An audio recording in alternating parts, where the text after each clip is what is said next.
Welcome to our video journey where we explore the fascinating world of pronunciation, unraveling the mysteries behind each word and its usage.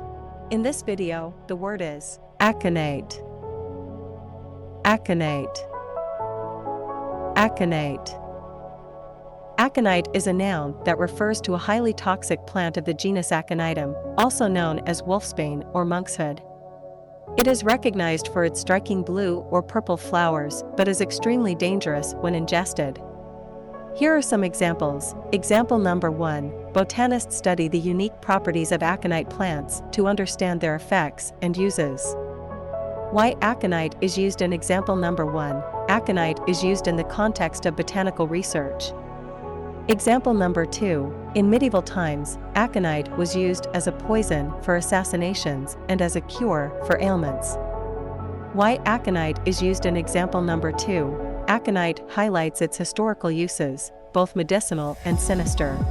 Stay tuned for more linguistic wonders and join us in unlocking the magic of language. Thanks for watching, and until next time, keep speaking, writing, and embracing the beauty of words.